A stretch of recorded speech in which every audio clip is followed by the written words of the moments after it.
Brought to you by NBC bearing, भारताची पहिली bearing उत्पादक।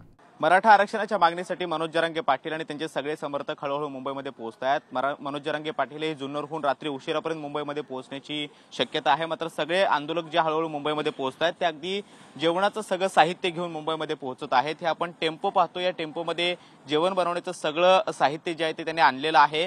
छोटा सिलेंडर आतमध्ये पाहायला मिळतो, त्या सिलेंडरच्या माध्यमातून या टेम्पोमध्येच कसं जेवण बनवता येईल यासाठी अगदी बारीक सारीक सामान सुद्धा त्यांनी आणलेलं आहे, ज्यामध्ये कांदा, लसूण, चटणी त्याचबरोबर इतर भाजीपाल्यांचं साहित्य सुद्धा यामध्ये पाहायला मिळतं आहे। आणि सगळे जे काही मराठा आंदोलक वेगवेगळ्या भागातले शेती करतात त्यांच्या शेतातून पिकलेले हे सगळं साहित्य जे आहे ते सरळ घेऊन ते इथपर्यंत पोहोचलेले आहेत। तांदूळ सुद्धा आपल्याला मोठ्या प्रमाणामध्ये पाहायला मिळत आहेत। आणि उद्या जरी आंदोलनाची परवानगी 1 दिवसाची असली तरी मात्र हे आंदोलन किती दिवस सुरू ठेवायचं आहे आणि कधी संपवायचं आहे याचा सर्वस्वी निर्णय मनोज जरांगे पाटील घेणार आहेत। आणि त्यामुळे ते जोपर्यंत सांगत नाहीत तोपर्यंत आम्ही इथेच थांबणार आहोत आणि त्यासाठी जेवणाचं सगळं साहित्य हे घेऊन आलेलो आहोत असं देखील त्यांच्या माध्यमातून सांगितलं जातं। आपण पाहतो हे तांदूळ आहेत, त्याचबरोबर टोमॅटो, मिरची, कोथिंबीर हे सगळं अगदी बारीक सारीक सामान जे आहे ते हे सगळे मराठा आंदोलक घेऊन आलेले आहेत। आणि आपण त्यांच्याशी बोलणार आहोत की कशा पद्धतीने त्यांनी ही जेवणाची व्यवस्था केलेली आहे।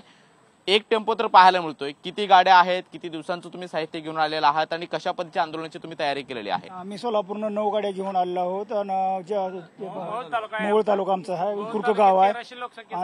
हे जे 9 टेम्पो आणलेले तर 1-2 हिता आहेत, 4 तिकडे आहेत पाठीमागे पडेल बाजूला, आणि ही जेवणाचं सगळं साहित्य आणलेलं आहे। किती दिवसांचं साहित्य घेऊन आलं जेवण बनवण्यासाठी? 1 महिन्याचं आणलेलं आहे। 1 महिन्याचं आंदोलन तर उद्याचा 1 दिवस होणार असं पोलिसांनी स्पष्ट केलंय। आंदोलन पुढचे काही दिवस सुरू राहणार का मागणी मान्य होईपर्यंत, आणि तोपर्यंत तुम्ही जेवणाचं हे असंच व्यवस्था करणार आहात? नाही, दादानी जर उद्या या म्हणेल तर आम्हाला उद्या आम्ही माघारी फिरणार। दादा ज्या दिशा आदेश येईल त्या दिशा आम्ही माघारी फिरणार। काय काय आणलंय जेवण बनवण्यासाठी साहित्य? सगळं साहित्य आणलंय जे लागतंय ते, मिरची, कांदा, टोमॅटो, तांदूळ, पोहे।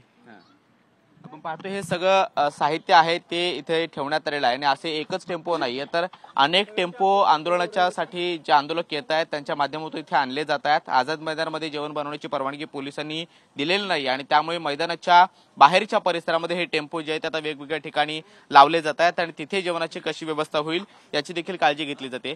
हे सगळं तुमच्या शेतातून पिकलेलं आहे ते तुम्ही इथे आणलेलं आहे? हो, आमच्या शेतातून पिकलेलं आहे। हे आम्ही उसामध्ये टमाटर लावलं होतं, हे टमाटर हे मिरची हळदीमध्ये लावलेली आहे आणि कोथिंबीर स्पेशल टाकली आहे। हे असे कद्दू लावले आहेत, कद्दू टोटल आमचं माळव शेतातून आणलं आहे।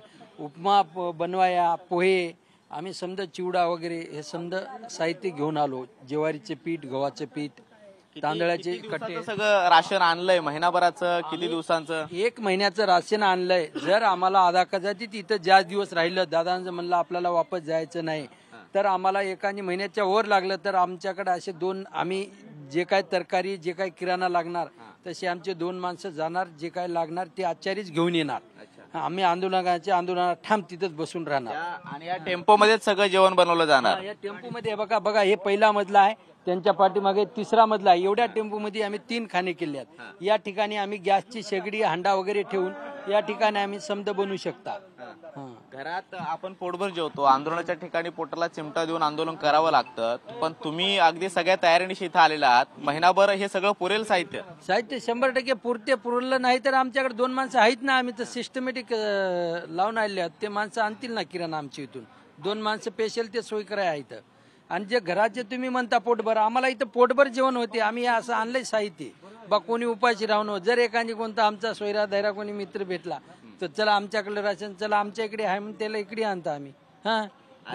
मागणी जोपर्यंत मान्य होत नाही, जोपर्यंत GR हातामध्ये मिळत नाही तोपर्यंत इथंच थांबणार? तोपर्यंत आम्ही इथंच थांबणार, आझाद मैदान सोडणार नाही जोपर्यंत जे जरांगे पाटील म्हणतील ते धोरण, ते म्हणतील ते तोरण। आपण पाहतो या सगळ्या मराठा आंदोलकांच्या भावना आहेत आणि अगदी जेवणाचं सगळं साहित्य घेऊन महिनाभराचं सगळं साहित्य जे आहे ते त्याने आणलेलं आहे आणि अशा पद्धतीने हे आंदोलन जे आहे ते आता ते करणार आहेत। अनेक टेम्पो हळूहळू या ठिकाणी येतील असं देखील ते बोलतायत आणि जवळपास महिनाभर पुरेल इतकं साहित्य आम्ही आणलेलं आहे। त्यामुळे मनोज जरांगे पाटील हे जोपर्यंत इथे सांगत नाही तोपर्यंत आम्ही ही जागा सोडणार नाही, ही भूमिका देखील त्यांच्या माध्यमातून स्पष्ट केली जाते आहे। कॅमेरामन सिद्धेश नाईक सोबत मी Krishna Sonarwadkar, TV9 Marathi, Mumbai. Brought to you by NBC bearing, भारताची पहिली बेअरिंग उत्पादक।